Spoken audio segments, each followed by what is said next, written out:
अस्सलामुअलैकुम। तो आज की जो हमारी वीडियो है वो है हमारे EOCR के बारे में है। तो सबसे पहले मैं इसके फुल फॉर्म के बारे में बताने की कोशिश करूँगा। जो EOCR होता है, तो E का मतलब होता है electronic, and O for our होता है, C फॉर करंट होता है, और R फॉर रिले होती है। ठीक है।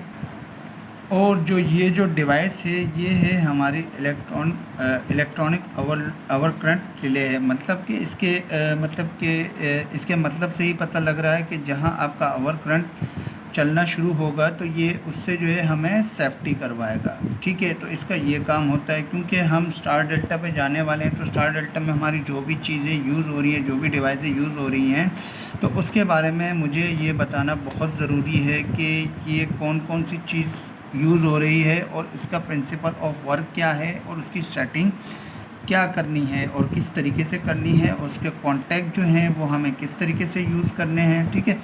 तो इसके बारे में मुझे बताना ज़रूरी है, क्योंकि और हाँ, एक और चीज़ बता देना चाहता हूँ, क्योंकि ज़्यादातर लोग जो हैं वो स्टार डेल्टा के बारे में जानते हैं, तो कुछ ऐसे न्यू हमारे पास व्यूवर भी हैं जो कि मैकेनिकल से रिलेटेड होते हैं, तो वो इलेक्ट्रिकल का भी शौक़ रखते हैं ताकि हम इलेक्ट्रिकल भी सीख सकें। तो उनके बारे में ये ज़्यादा इन्फॉर्मेटिव वीडियो है। अच्छा, खैर, तो आगे चलते हैं। तो मैं इसके सारे फंक्शंस के बारे में बताऊंगा आज। ठीक है, कि ये कैसे काम करता है और इसके अंदर हम लोग कैसे इसकी सेटिंग्स वगैरह रख सकते हैं। तो खैर, इसके बारे में बता देता हूँ। तो ये हमारे पास फ़र्स्ट ऑफ़ ऑल जो है ये हमारे पास डी टाइम है। ठीक है। ये हमारे पास लोड है। ठीक है। ये हमारे लोड का पोटेंशियल है, सेटिंग है।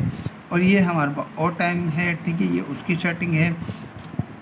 और इसके अलावा जो है ये हमारे पास पावर की एलईडी है। पावर की एलईडी जब हम इसको ऑन करेंगे तो ये हमारी एलईडी जो है ऑन हो जाएगी। उसके बाद जो ये हमारी ट्रिपिंग एलईडी है, जब ये ट्रिपिंग पे जाएगा। ठीक है। और उसके बाद जो है ये हमारा टेस्ट है, मतलब हमें इसको टेस्ट मोड पे जब चेक करना हो तो ये उसके लिए ये बटन है। उसके बाद जो है जब इसको रीसेट करना हो तो ये हमारा रीसेट का बटन है। ठीक है।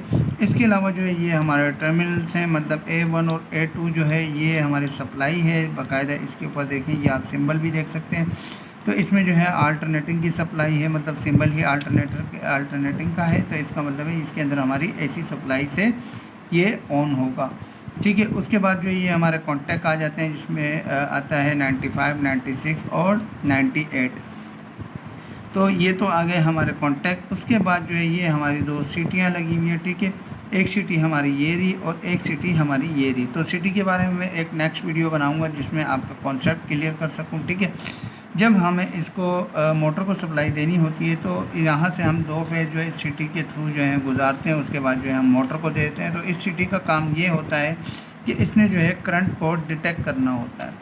ठीक है। इसका काम ये है करंट को डिटेक्ट करना। अब जो करंट आपने रखा होगा अगर उससे ज़्यादा इंक्रीज़ होगा तो ये ट्रिपिंग मोड पर जाएगा।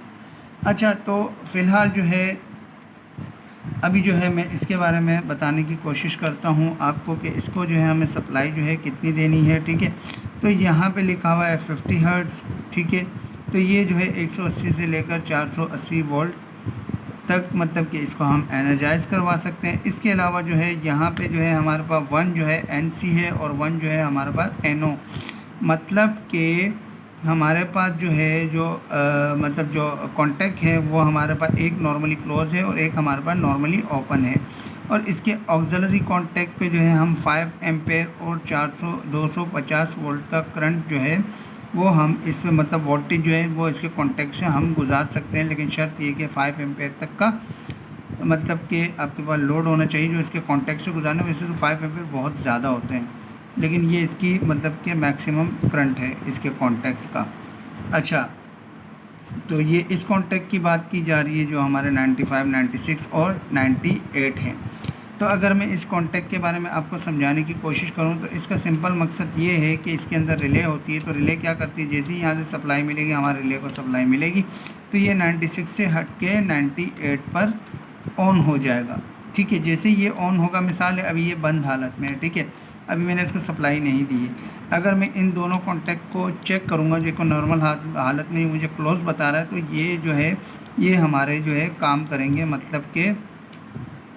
मतलब कि ये यहाँ से सप्लाई यहाँ मतलब यहाँ से मैं इन करूँगा तो यहाँ से आउट होगी, और जैसे ही मैं इसको ऑन करूँगा तो ये हमारा जो ये वाला कॉन्टैक्ट है ये ओपन हो जाएगा और ये वाला जो है ये हमारा क्लोज़ हो जाएगा। अब जैसे ही मैं इसको ऑन करूँगा, जब यहाँ से मैं सप्लाई गुजारूँगा तो यहाँ नहीं आएगी बल्कि यहाँ आएगी। ठीक है, तो और मज़ीद मैं इस कॉन्टैक्ट के बारे में बताने की कोशिश करता हूँ ताकि आपका कॉन्सेप्ट क्लियर हो जाए। तो इसमें जो है ये हमारा 95 जो है कॉमन है। अब वो कैसे है, जब मैं यहाँ से सप्लाई दूंगा तो पहले सप्लाई मेरी यहाँ से गुजरेगी और यहाँ से भी ट्रांसफ़र हो रही है। ठीक है, अब ये क्लोज़ है तो इसलिए यहाँ आ रही है, अगर ये ओपन होगा और ये क्लोज़ होगा तो सप्लाई यहाँ जा रही है। तो ये जो हमारा एक जो 95 है ये दोनों को सप्लाई दे रहा है। अब इसका सिंपल मतलब तरीके से बताने की कोशिश करता हूँ। तो अगर आप SPD के बारे में जानते हो, तो अगर नहीं भी जानते हो तो इसका सिंपल मतलब बता देता हूँ। तो हमारा जो SPD होता है इसका मतलब होता है single, S for single, P for pole, ये हमारा पोल है। ठीक है, S for single, P for pole, D for double. ठीक है, ये हमारे डबल है। ठीक है, ये जो है ये हमारा पोल है। ठीक है, ये हमारे पोल हैं। तो S for single, P for pole, D for double and T for throw. ठीक है, इसका मतलब हो गया सिंगल, पोल, डबल, थ्रो। अब मिसाल के तौर पर ये मेरा सिंगल पोल है, यहाँ मैं सप्लाई दे देता हूँ, L मतलब लाइन। अब मैं यहाँ दूंगा तो ये यहाँ से सप्लाई जो है यहाँ ट्रांसफ़र हो रही है। ठीक है, ये यहाँ ट्रांसफ़र हो रही है, एक वक्त में एक ही जगह हो रही है। ठीक है, अब अगर मैं इसको मतलब कि ये नॉर्मली या पुश बटन भी हो सकता है, मेरे पास रिले भी हो सकता है, कुछ भी हो सकता है। ठीक है, अब जैसे ही मैं इसको ऑपरेट करूँगा तो ये यहाँ से हट जाएगा, ये यहाँ लग जाएगा। मतलब सिंगल पोल है, ये मेरे दोनों पोलों को जो है ये थ्रो करवा सकता है, लेकिन एक वक्त में या तो इसको करेगा या तो इसको करेगा। ठीक है, अब दूसरी चीज़ के बारे में बता देता हूँ। ये है DPDT। इसका मतलब होता है कि डबल पोल, डबल थ्रो। ठीक है, डबल पोल और डबल थ्रो। अच्छा, तो ये है हमारा डबल पोल और डबल थ्रो। अब आप जो है ना, जैसे मैंने पिछली वीडियो में बताया था कि आप डॉट डॉट जो निशान देख रहे हैं, इसका मतलब है कि दोनों एक साथ लगेंगे। अभी मिसाल है कि ये जो पोल है और ये जो पोल है ये हमारे ऊपर वाले पोलों को थ्रो कर रहा है, और जैसे ही मैं इसको ऑपरेट करूँगा तो इन दो पोलों को ये छोड़ देगा। छोड़ने के बाद जो है ये हमारे इसको जो है थ्रो करेंगे, ये दोनों एक साथ। इन दोनों को जो है ये ओपन करवा देंगे और इन दोनों को ये क्लोज़ करवा देंगे। अब आप क्लियर तरीके से समझ गए होंगे। बिल्कुल इसी तरीके से ये वर्क इसके अंदर भी हो रहा है, लेकिन यहाँ हमारा जो हो रहा है वो सिंगल पोल, सिंगल थ्रो हो रहा है। तो खैर ये वीडियो थोड़ी बड़ी भी हो सकती है, लेकिन आपके लिए बहुत फ़ायदेमंद होगी। ये एक ही वीडियो में इंशाल्लाह मैं कोशिश करूँगा कि इसके बारे में सारी सेटिंग सब कुछ समझा सकूँ। तो खैर आगे बात करते हैं। तो आगे मैं मज़ीद आपको बताने की कोशिश करता हूँ। तो ये जो है ये मैंने इसके टर्मिनल्स की जो है ये एक छोटी सी डायग्राम बनाई हुई है। ठीक है, अब ये जो डायग्राम है मैं इसके बारे में समझाने की कोशिश करता हूँ। तो A1 A2 जैसे कि मैंने कॉन्ट्रैक्टर में बताया था कि A1 A2 जो होती है वो कॉन्ट्रैक्टर की सप्लाई होती है। बिल्कुल इसी तरीके से इसका A1 A2 इसकी सप्लाई है, जिससे ये ऑन होगा। ठीक है, ऑन होने के बाद क्या करेगा कि जैसे कि मिसाल अब ये ऑफ़ है तो ये 95 से 96 को थ्रो करवा रहा है। ठीक है, मतलब सप्लाई मैंने यहाँ से दी तो यहाँ से मुझे आउटपुट मिलना शुरू हो जाएगी, और जैसे ही ये ऑन होगा तो ये इसको डिस्कनेक्ट कर देगा और सप्लाई जो है मेरी 98 पे आना शुरू हो जाएगी। तो ये आप समझ गए होंगे। अब मज़ीद आगे बढ़ते हैं। अच्छा, तो अभी जो है मैं इसकी सेटिंग के बारे में मैं आपको बताने की कोशिश करता हूँ। ये जो है ये है हमारा डी टाइम, ये है हमारा लोड, और ये है हमारा ओ टाइम। तो सबसे पहले मैं आपको डी टाइम बताने की कोशिश करता हूँ। तो डी टाइम में होता ऐसे है कि मिसाल के तौर पर जब भी हम मोटर को स्टार्ट करते हैं तो मोटर का सबसे पहले हमारे पास आता है टार्क लोड। ठीक है, जो कि टार्क आता है मतलब कि जैसे हम लोग स्टार्ट करते हैं तो फ़ौरन उसके जो एम्पेयर होते हैं वो इंक्रीज़ हो जाते हैं। जब इंक्रीज़ हो जाते हैं मिसाल के तौर पर कि वो जब जैसे ही वो इंक्रीज़ होते हैं वो उसके बाद फिर वो नॉर्मल हालत में आ जाती है। तो इंक्रीजिंग टाइम मिसाल के तौर पर उसका अगर 5 सेकंड का है, 5 सेकंड के बाद अगर वो नॉर्मल हो जाती है तो मैं जो है मैं इसको 5 सेकंड पे नहीं रखूँगा, मैं इसको 8 से कम 10 सेकंड पे रखूँगा। अगर मैंने 5 सेकंड पे रखा तो इसने जैसे डिटेक्ट कर देना है तो इसने फ़ौरन ट्रिपिंग पे चले जाना है। ठीक है, तो मैं इसको 5 सेकंड से हटा के मैं इसको 10 सेकंड पे रख दूँगा, ताकि 5 सेकंड में जब नॉर्मल हो जाए तो उसके बाद अगर 10 सेकंड आ भी जाए तो उसको कोई फ़र्क नहीं पड़ेगा, ये कोई डिटेक्टिव मतलब के सेंसिंग पर नहीं जाएगा। तो ये हमारे उस टाइम हम इसको यूज़ करते हैं। इसका नॉर्मल मतलब यही है कि इसको हम तब मतलब कि इसकी सेटिंग इसलिए रखते हैं जब भी हम मोटर स्टार्ट करते हैं तो उसका जो एम्पेयर जो इंक्रीज़ होते हैं उसको नॉर्मल आने में कितना टाइम लगेगा, तो वो उस टाइम को नोट करने के बाद हमें इसकी सेटिंग रखनी पड़ती है। अच्छा, उसके बाद दूसरी बात कर लेते हैं कि जैसे कि मिसाल है मेरी जो मोटर है, ये मोटर के मतलब कि मोटर जो आप स्टार्ट कर रहे हैं या जो भी आप मोटर चला रहे हैं, ठीक है, तो ये मोटर के एम्पेयर हैं, ठीक है।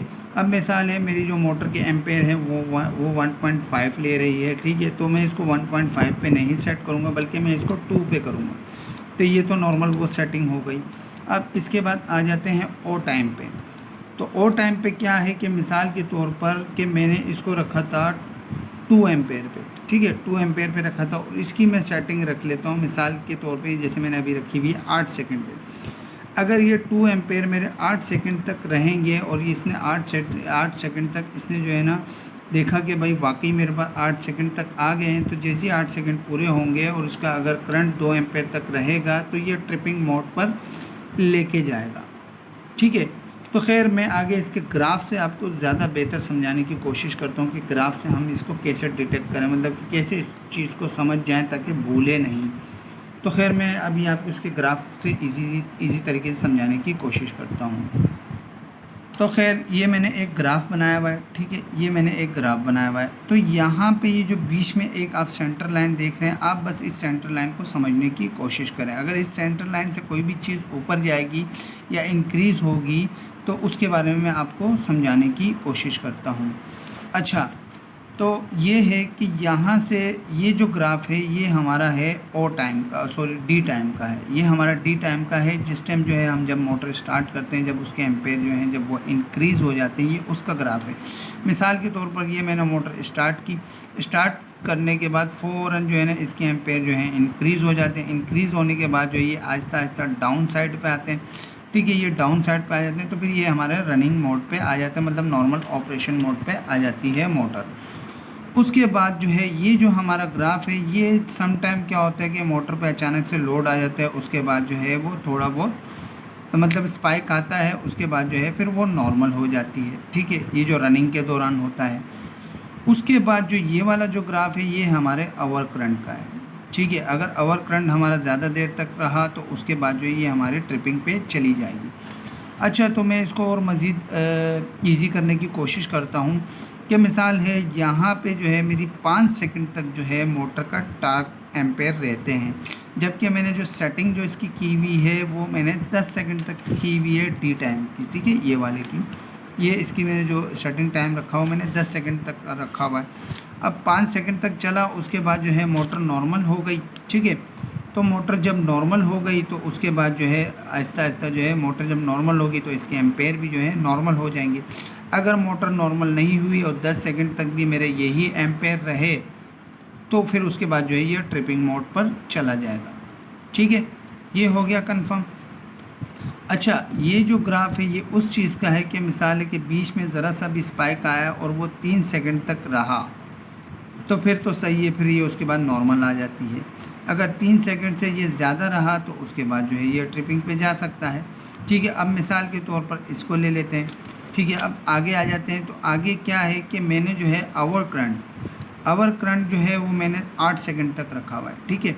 अब 8 सेकंड तक क्या होगा, अगर ये आवर करंट मेरा 8 सेकंड तक रहा और ये अगर नीचे नहीं आया, अब ये आप लाइन देख रहे हैं ये मैंने क्रॉस में रखी हुई है, इसका मतलब कि ये नीचे आ रहा है, ये देख सकते हैं, ये बिल्कुल स्ट्रेट ऊपर गया, जैसे कि ये स्ट्रेट ऊपर गया, ये स्ट्रेट ऊपर गया, तो ये यहाँ से ये नीचे आया, उसके बाद जो ये क्रॉस में जा रहा है, इसका मतलब कि आवर करंट मेरा बढ़ रहा है, अब बढ़ रहा है, ठीक है। उसके बाद अगर ये 8 सेकंड तक अगर नॉर्मल नहीं रहा तो ये डायरेक्ट जो है ना डाउन होके और ये हमारे ट्रिपिंग मोड पर चला जाएगा। तो ये तो हो गई हमारी नॉर्मल बात, जो कि ये आप ग्राफ समझ गए होंगे। अब मज़ीद बात कर लेते हैं, तो आगे चलते हैं। अच्छा, तो मज़ीद आगे जो है एक और बहुत ख़ास चीज़ है जो मैं आपको बता देना चाहता हूँ। हो सकता है ज़्यादातर लोगों को नहीं पता होगा, लेकिन बताना मेरा हक़ बनता है, तो बता देता हूँ इस तरीके से कि मिसाल के तौर पर कि ये हमारा डी टाइम है, इसको मैंने रखा हुआ है 10 सेकंड पे, ठीक है, इसको मैंने 10 सेकंड पे रखा हुआ है, ठीक है, और इसको मैंने रखा हुआ है 8 सेकंड पे। अब मिसाल के तौर पर कि अगर मेरा करंट जो है वो ओवर हो जाता है, ठीक है, और जब ये ट्रिपिंग पे जाएगा तो ट्रिपिंग से पहले क्या होगा कि ये जो मैंने 10 सेकंड डिले टाइम रखा हुआ है, तो 10 सेकंड तक ये मेरी एलईडी जो है ये ब्लिंक करना शुरू हो जाएगी। ठीक है, 10 सेकंड तक तो ये ब्लिंक होगी, और ये जब इसकी ब्लिंकिंग जब 10 सेकंड तक ख़त्म हो जाएगी तो उसके बाद जो मैंने 8 सेकंड ये जो टाइम रखा हुआ है, फिर 8 सेकंड जो है ये मेरा ओ टाइम मतलब कि ऑन टाइम लेगा, जो कि हाइड होगा, लेकिन यहाँ पे कोई एलईडी ब्लिंक नहीं करेगी, वो शुरू में हमारे डी टाइम पे करेगी। उसके बाद हाइड टाइम पे जो है हमारा 8 सेकंड वाला जो है ये जो है 8 सेकंड तक जो है चलेगा। उसके बाद जो है ये मेरी मोटर को ट्रिप करवा देगा। तो इसके लिए जो है मैंने बाकायदा जो है एक प्रैक्टिकली वीडियो भी मतलब कि एक उठाई है, तो वो खैर मेरी वीडियो तो नहीं है, लेकिन प्रैक्टिकली मुझे दिखानी पड़ेगी, तो इसलिए जो है वो भी मैं आपको प्रैक्टिकली दिखाने की कोशिश करता हूँ। और उसके कनेक्शन के बारे में भी नॉर्मल है, क्योंकि हम 98 से जो है आउटपुट यूज़ कर रहे हैं, तो वहाँ पे जो है एलईडी यूज़ की हुई है। तो मुझे प्रैक्टिकली जो है मुझे जो है आपको इसकी ट्रिपिंग के बारे में समझाना है। तो चलते हैं हम अपनी उस वीडियो के पास। तो फिर अभी हम अपने प्रैक्टिकल में आ गए हैं। तो ये आप देख सकते हैं 98 से मैंने एक एलईडी ऑन करवाई है, ठीक है। तो ये देख सकते हैं जैसे ही मैंने ऑन किया तो ये एलईडी हमारी ऑन हो गई, और हमारी जो पावर की एलईडी है वो ब्लिंक कर रही है, ठीक है। इसके अलावा जो है जो मोटर की जो दो मेन लाइनें होंगी वो मुझे जो है इन दोनों सीटियों से गुजारनी होगी, ठीक है। गुजारने के बाद जो है मुझे इसे मोटर में दे देनी है, जैसे कि ये आप सीटियाँ देख रहे हैं। अब आगे चलते हैं, तो ये आप देख सकते हैं ये हमारी ब्लिंक कर रही है। अभी जो है इसके टेस्ट के बटन को प्रेस करते हैं, तो अभी आप देखना एलईडी लाइट को, तो अभी इसको जो है ना प्रेस करने की कोशिश करते हैं। ये देखें ये हमारी दोनों एलईडी लाइटें जो हैं ये अभी ग्लो कर रही हैं, और थोड़ी देर के बाद जो है हमारी जो एलईडी है वो ऑफ़ हो जाएगी। अब ये ऑफ़ हो गई है, तो जैसे कि मैंने आपको पहले बताया था कि इसमें क्या है कि जो डिले टाइम पे हमने जो टाइम सेट किया होगा, तो पहले डिले टाइम जो है वो ऑपरेट होगा। फिर वो ऑपरेट होने के बाद जो है हमारा जो ओ टाइम है फिर वो अपनी टाइमिंग लेगा। फिर टाइमिंग लेने के बाद जो है वो हमारा कॉन्टेक्टर या जो भी चीज़ उसके साथ लगी हुई होगी, तो वो जो है वो हमारी ऑफ़ मोड पर चली जाएगी। तो इसका सिंपल जो फंक्शन है वो इसी तरीके से ही काम करता है। अभी जो है मज़ीद आपको जो है ना इसके टाइम बढ़ा के आपको दिखाता हूँ। अभी जो है मैं इसको दोबारा ट्रिप करवाता हूँ। अभी आप देखना कि ये 5 सेकंड तक जो है हमारी एलईडी ग्लो करेगी, ठीक है। ग्लो करने के बाद जो है 5 सेकंड जो है हमारा हाइड चलेगा, जो हमारा ओ टाइम है, तो उसके बाद जो है ये इसको ट्रिप करवा देगा। तो इसका सिंपल फंक्शन जो है वो यही है कि जो है सबसे पहले जो है हमारा जो डिले टाइम है वो ऑपरेट होगा। ऑपरेट होने के बाद जो है फिर हमारा ऑन टाइम जो है वो जो है हाइड में जो है ना जो भी सेकंड आपने रखा हुआ होगा वो होगा। तो उसके होने के बाद जो है जो भी हमारे कॉन्टेक्टर या जो भी चीज़ आपने इसके आउटपुट में लगाई होगी, तो वो ट्रिप हो जाएगी। तो इसकी जो है कुछ कंट्रोल और पावर के बारे में बताना था, तो ये वीडियो ज़रा बड़ी हो चुकी है, तो इसके लिए जो है मैं एक नेक्स्ट वीडियो बनाऊंगा, ताकि उसमें जो है इसकी वायरिंग के बारे में मैं आपको समझा सकूं। तो आज की वीडियो जो थी वो हमारी फ़िलहाल यहीं तक ही थी। तो मिलते हैं नेक्स्ट वीडियो में। अल्लाह हाफिज़।